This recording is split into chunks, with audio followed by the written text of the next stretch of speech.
Hello everyone, कैसे हैं आप सभी। स्वागत है आप सभी का। जितने भी हमारे यूपीएससी एस्पिरेंट्स 2026 के हैं, और अगर आपका सपना है आईएएस और आईएएफएस बनना, तो आप लोगों के लिए बहुत ही बड़ी खुशखबरी है कि इस साल 2026 में वैकेंसियां आ चुकी हैं। दोस्तों, आज की इस क्लास में हम समझेंगे कि इसकी ऑनलाइन फॉर्म भरने की डेट्स कब रहेगी, लास्ट डेट कब रहेगी, क्या एग्जाम फी होने वाली है, और कौन से बच्चे इस एग्जाम्स के लिए अप्लाई कर सकते हैं, एलिजिबिलिटी क्या होने वाली है। संपूर्ण जानकारियां और यूपीएससी जैसे, क्योंकि इंडिया का सबसे बेस्ट एग्जाम्स है, इसकी बात करेंगे और सारी चीजों को मद्देनजर रखते हुए सभी चीजों को कवर करेंगे आज इस वीडियो पे। सिलेबस, प्रीलिम्स और मेंस, सारी चीजों की बात इसी वीडियो में, एक्टिविटी सारी चीजें होने वाली हैं, तो वीडियो को लास्ट तक देखिएगा। और अगर आपका भी सपना है आईएएस और आईपीएस बनना, तो ये वीडियो आप लोगों के लिए खास है 2026 के लिए। तो आइए स्टार्ट करते हैं। दोस्तों, union public service commission IAS, थोड़ा सा पेन चेंज कर लेते हैं। दोस्तों, union public service commission IAS IPS pre online examination start हो चुके हैं, जिसमें कि यूपीएससी जो करवाता है union public service commission IAS और आईएफएस एग्जामिनेशंस के लिए 2026 के। इसकी जो ऑनलाइन अप्लाई स्टार्ट डेट है वो 4 फरवरी 2026 से स्टार्ट, और लास्ट डेट जो है अप्लाई करने की वो 24 फरवरी 2026 होगी। Last date for exam fee 24 फरवरी ही होगी। और प्रीलिम्स एग्जाम जो आपका होगा, प्री की डेट दोस्तों दे रखी है 24 मई 2026 को आपके एग्जाम्स होंगे। एडमिट कार्ड तो आपका बिफोर एग्जाम ही रिलीज किया जाता है। वही रिजल्ट्स डेट्स की बात करें तो will be updated and here soon, और जैसे ही रिजल्ट्स आएगा तो हम बताएंगे। आपकी अगर एग्जाम फी की मैं बात करूं तो जनरल और ओबीसी उनको 100 रुपए पे करने होते हैं। एससी एसटी के लिए कोई भी फी नहीं लगती है, और पीएच कैंडिडेट और ऑल फीमेल कैटेगरी की जो फीस है वो 0 रुपए होती है। वही पेमेंट मोड की बात करें, credit card, internet, IM, MPM, cash और मोबाइल वॉलेट से भी आप पेमेंट की फीस को जमा कर सकते हैं। तो ये तो रही बेसिक्स जानकारियां कि आपका फॉर्म कब निकलेगा और फीस क्या लगने वाली है। आइए सब चलते हैं कि थोड़ा सा एज लिमिट के बारे में समझते हैं कि किस एज वाले बच्चे भर पाएंगे। तो आईएएस और आईएफएस नोटिफिकेशंस 2026 की एज लिमिट है 1 अगस्त 2026 से ली जाएगी, और मिनिमम जो आपकी एज होगी वो 21 साल होनी चाहिए, और मैक्सिमम एज आपकी 32 साल तक होनी चाहिए। Must have been not earlier than 2 August 1940 1994 and later than 1 August 2005। Age relaxation extra मिलेगा पर यूपीएससी एग्जामिनेशन के लिए। टोटल पोस्ट है 933, जो कि इंडियन एडमिनिस्ट्रेटिव सर्विस आईएएस और इंडियन फॉरेस्ट सर्विस आईएफएस की दोनों की लगा करके 933 पोस्ट है। हर साल दोस्तों 1000 के अंदर अंदर ही वैकेंसियां आती हैं। इस साल भी जैसे आई। आइए आगे चल। एलिजिबिलिटी क्राइटेरिया क्या होता है, तो इंडियन एडमिनिस्ट्रेटिव आईएएस बनने के लिए candidate with bachelor's degree in any discipline from a recognised university in India are eligible for this examination. मतलब आपको इंडिया के किसी भी यूनिवर्सिटी से आप एलिजिबल हो, या आप बीए किए हों, बीएससी किए हों, या आप किसी इंजीनियरिंग में बीटेक या और भी चीजें भी। देखो, इंडियन फॉरेस्ट में candidate with a bachelor degree in subjects like animal substance, veterinary science, botany, chemistry, geology, mathematics, physics, statics, geology, art, agriculture and equivalence qualifications can apply for notification में हम चलेंगे। ये सारी चीजें तो होगी। अब दोस्तों, आखिर एग्जाम्स कैसे होते हैं, तो आप पहले बात करो प्रीलिम्स की। तो आपका 3 स्टेज में एग्जाम होगा। फर्स्ट में आपका प्रीलिम्स होगा, जो कि क्वालिफाइंग होगा। सेकंड आपका जब आप प्रीलिम्स क्वालिफाई कर लेते हैं तो आप मेंस के लिए प्रिपेयर करते हैं, तो आप मेंस और पुनः फिर इंटरव्यू हो। आइए इनके थोड़ा सा सब्जेक्ट और सिलेबस के बारे में समझने का प्रयास करते हैं और आगे बढ़ते हैं। देखिए, यूपीएससी प्रीलिम्स की बात करूं तो इसमें सिर्फ और सिर्फ आपका जनरल स्टडीज आता है, हिस्ट्री, ज्योग्राफी, पॉलिटी, इकोनॉमिक्स, है ना। आपका हिस्ट्री होगा, जियोग्राफी होगा, पॉलिटी होगा, इकोनॉमिक्स होगा और करंट अफेयर्स होगा, ठीक है। ये सारी चीजें हैं। और जनरल स्टडीज सेकंड सीसेट में होगा आपका रीजनिंग होगा और मैथ होगा, ठीक है, रीजनिंग होगा और मैथ होगा और इंग्लिश के भी बहुत सारे कुछ क्वेश्चंस रहते हैं। तो ये जनरल स्टडीज सेकंड पेपर होता है, ये ओनली क्वालिफाइंग होता है।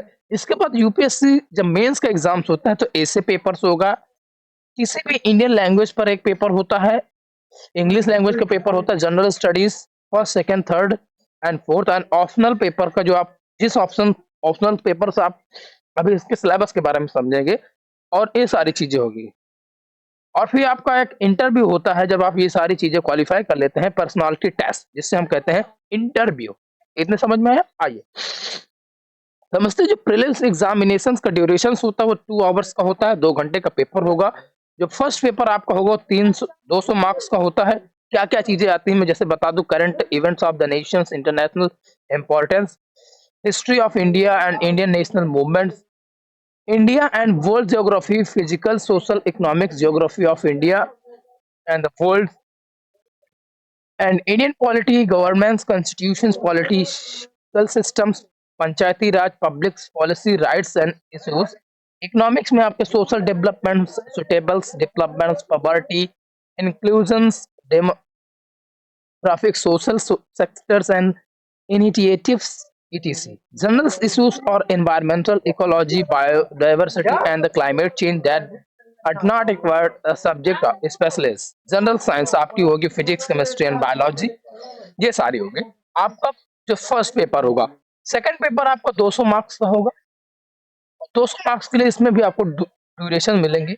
कॉम्प्रिहेंशन जो कि इंग्लिश का आता है, interpersonal skills including communication skills, local reasoning and analytic ability, decision making and problem solving, general mental ability on basic numerical numbers, their relations, orders, magnitude, class 10th levels में होगी जिसमें क्या आपको मैथमेटिक्स होगी, है ना, charts, graphs, tables, data sufficiency, class 10th levels का होगा।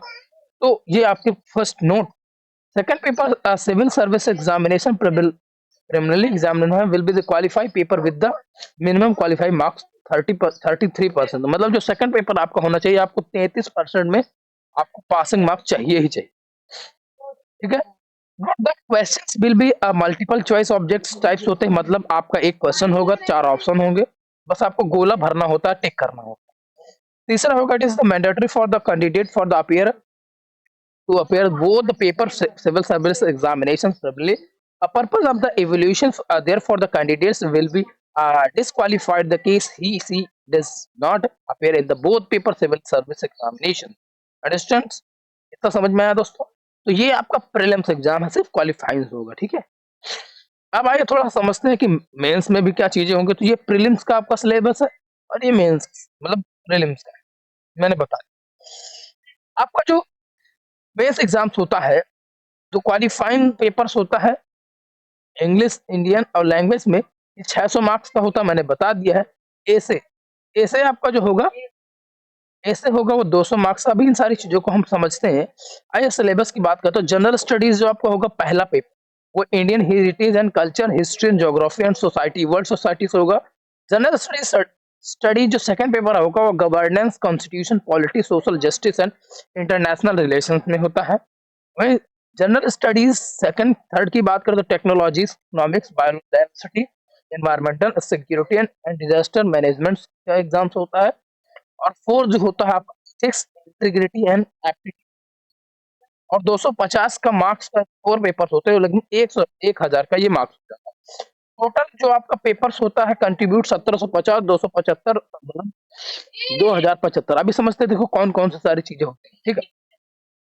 नंबर ऑफ अटेम्प्ट्स क्या होते हैं? Every candidates appearing the examination who is the authorised eligible shall be the be permitted 6 attempt at the CSE. However, the relaxation in the number of attempts will be available. SC, ST, OBC, and PWD category candidate are otherwise eligible. The number of attempt available to such as the candidate per age relaxations under attempts SC, ST unlimited होते हैं, OBC 9 attempt दे सकते हैं और PWD के 9 पर general और EWS में unlimited for SC, ST के लिए होते हैं। मतलब SC, ST, OBC अनुसूचित जाति वाले अनलिमिटेड दे सकते हैं, OBC 9 9 अटेम्प्ट ही अटेम्प्ट कर सकते हैं और बाकी दिए गए हैं, ठीक है।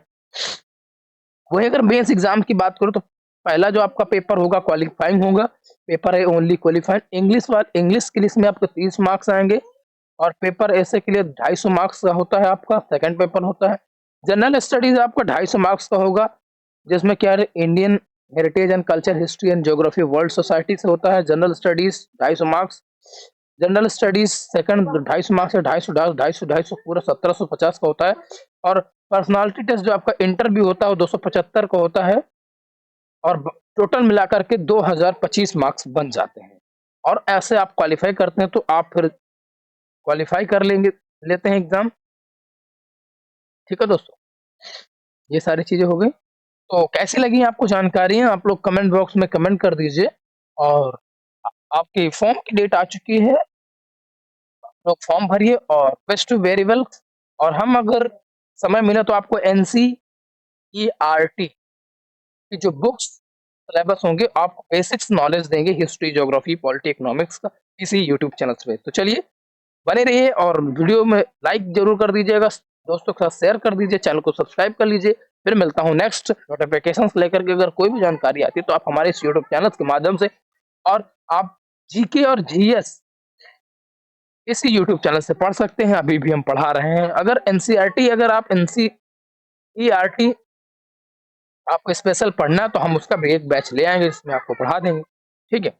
चलिए मिलते हैं नेक्स्ट वीडियो, तब तक के लिए लव यू और टेक केयर, बाय, जय हिंद।